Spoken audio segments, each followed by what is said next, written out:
जब आतंकवादियों ने हमला किया ताज पे, आप ताज होटल में थे, वो याद है?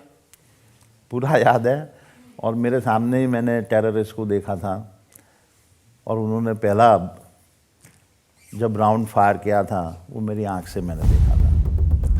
There was a man who started his career as a diamond sorter in Mumbai, and he went on to become Asia's richest person, and at one point the second richest person in the entire world.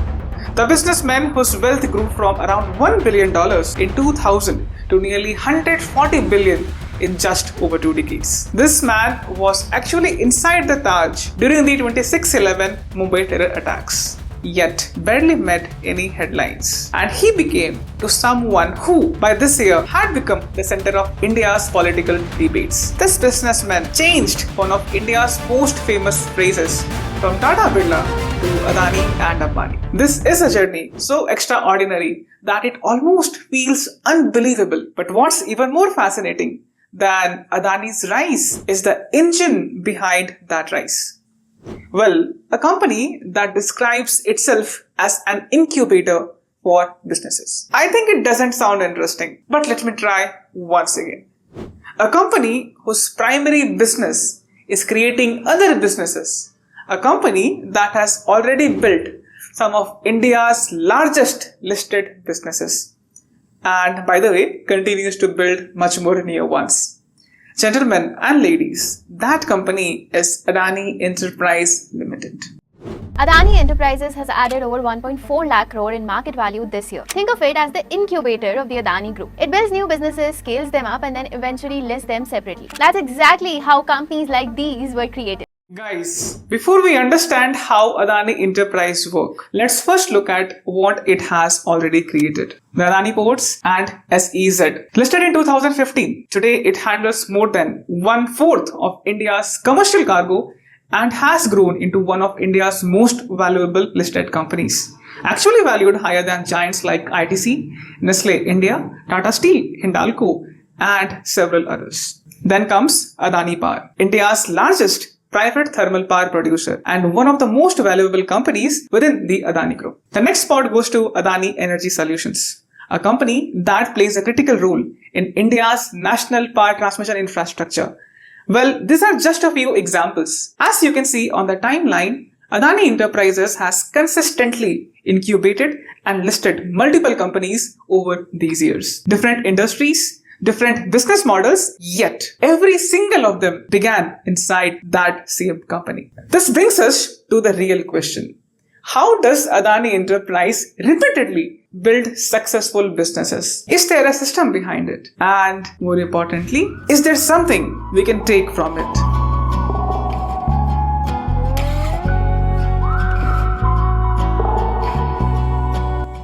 Before we get into more detail about that, we actually need to understand the 8 years incubation process. Because although every company inside it creates looks completely different on the surface, but behind all of them lies the same repeatable blueprint. A blueprint that comes with 4 stages.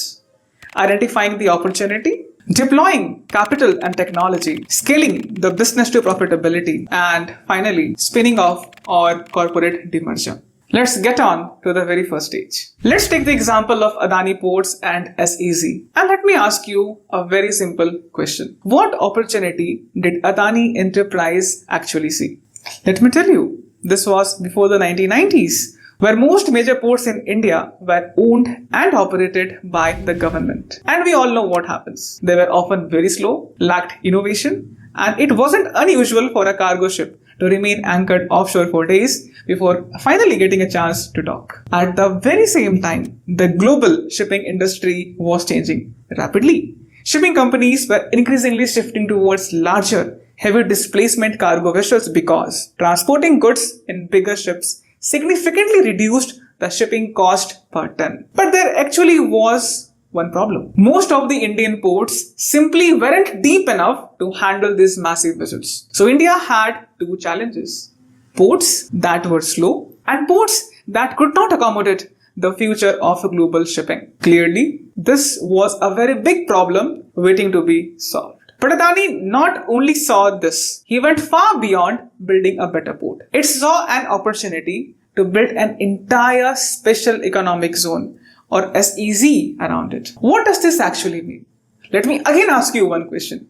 Suppose you wanted to set up a manufacturing factory in India. Can you tell me what would be your biggest challenges? Very sure. Land. Then probably power. And if you manage to get these two, you still have connectivity issues. And let's imagine you were able to pull all these three together, but still you require water, isn't it? Now, if we connect these dots together, on one side, India had ports which were slow, lacked innovation, and weren't deep enough for modern cargo ships. On the other side, after the liberalization of the Indian economy, industries were expanding rapidly. But India still lacked the basic infra it required: land, power, connectivity, and water. In simpler words, India didn't just have a port problem. It had an industrial infra problem. And as the saying goes, every problem is an opportunity waiting to be solved. That opportunity, my fellow friends, was Mundra. Not simply because it was a 17-meter deep natural port capable of handling large cargo vessels, but because it could become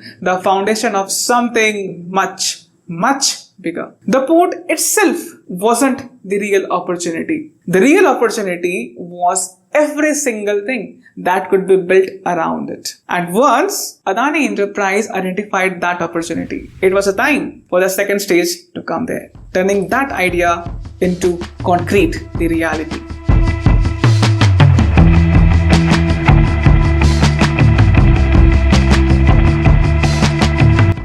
My fellow friends, identifying the right opportunity is just one thing, and turning that into reality is something entirely different. And this is where most of the ideas die. I know it personally.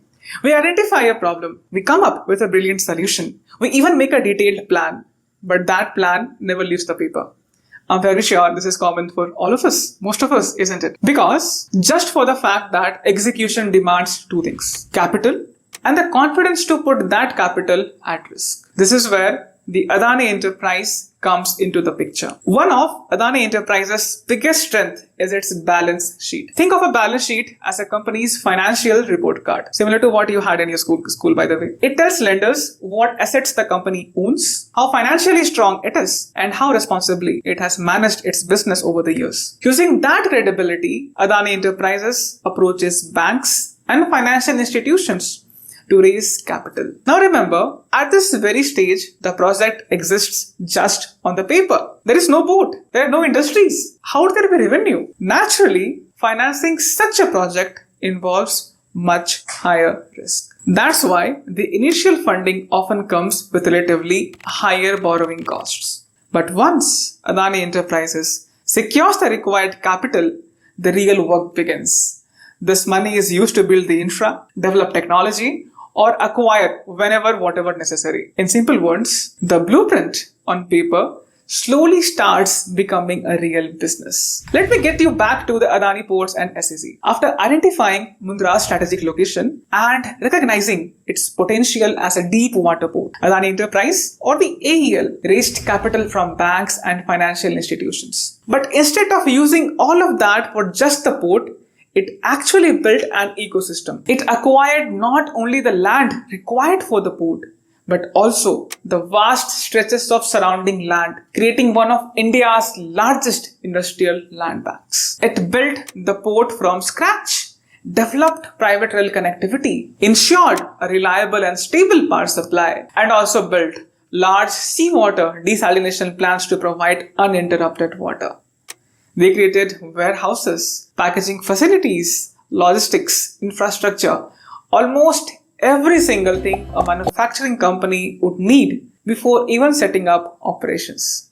Now you can think about that from the perspective of a business owner. If you want to build a factory on your own, you would first have to acquire land, arrange electricity, secure water, develop transport connectivity, obtain multiple approvals, and only then you can think about manufacturing. How gruesome it sounds, isn't it? Or you could just lease land inside Adani ports and SEZ where all of that infra was already waiting for you. That's what made this model so powerful. AEL wasn't simply building a port. It was removing the biggest obstacles that prevented industries from setting up factories. AEL wasn't selling land, it was selling convenience. They were not building infrastructure, they were actually building an ecosystem. And once that was ready, the next challenge was very obvious. How do you make it profitable? That brings us to the next stage.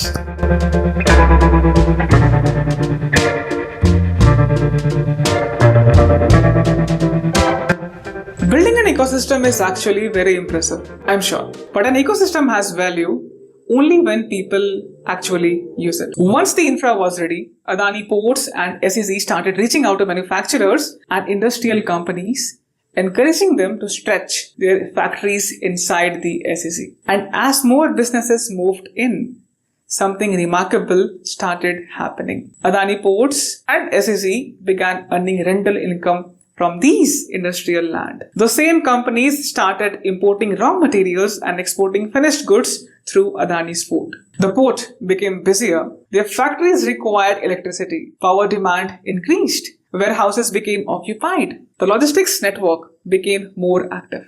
By the way, do you notice the pattern here? Every new company entering the SEZ wasn't generating revenue for just one business. It was strengthening the entire ecosystem. The port earned more. The power business earned more. The logistics network became busier. The industrial land became more valuable. Every new customer increased the value of every single part of that system. You can actually think of it like a shopping mall. When one popular store attracts more visitors, the nearby stores actually also benefit from that increased foot traffic. The success of one business improves the success of others. Adani's ecosystem works on a very similar principle. The difference here is, instead of retail stores, it connects ports, power, logistics, industrial land, transportation, and manufacturing into one single hub. That's what made this model so difficult to replicate. Most companies build a business and then spend years solving problems as they arise. Adani Enterprises, by the way, solved the problems first, so businesses naturally followed. How smart that was. And once the ecosystem became profitable, the company was ready for the most fascinating stage, corporate demerger.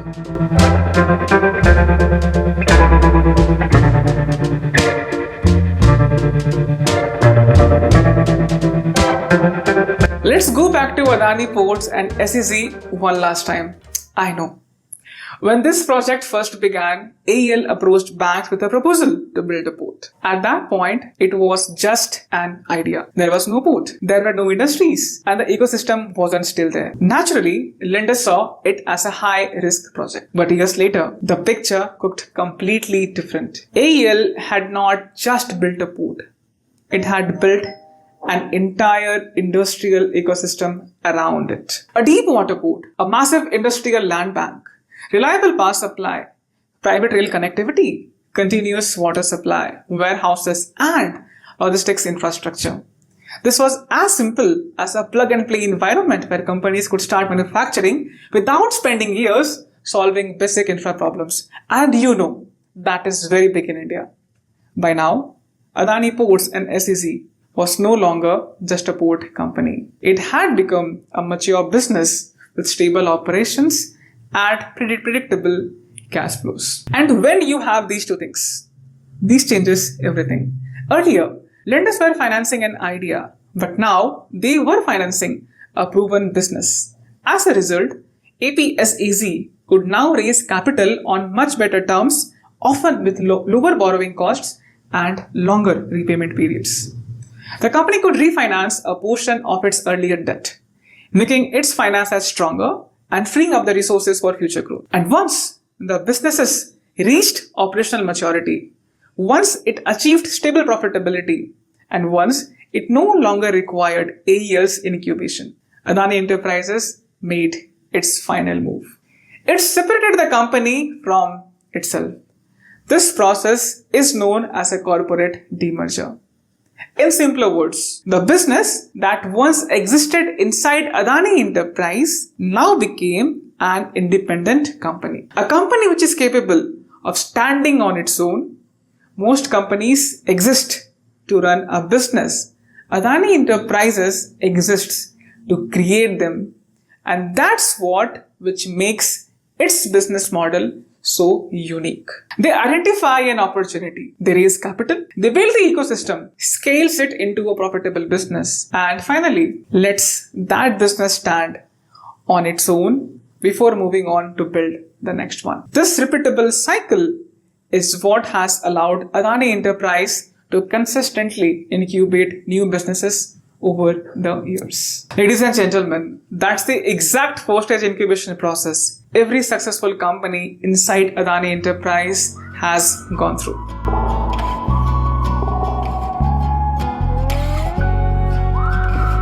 Well, now you may be knowing the reason behind Adani's extraordinary wealth.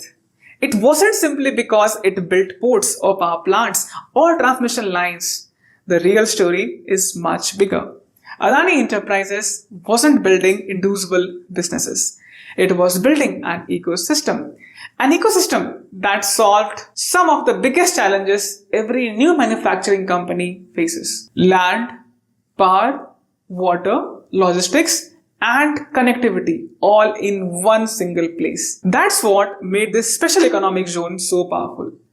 Instead of asking companies to solve these problems one by one, Adani had already solved them. And perhaps that's the real engine behind one of the fastest business expansion stories in modern India. But if that's how Adani Enterprises created its first generation of billion-dollar companies, what is it actually building today?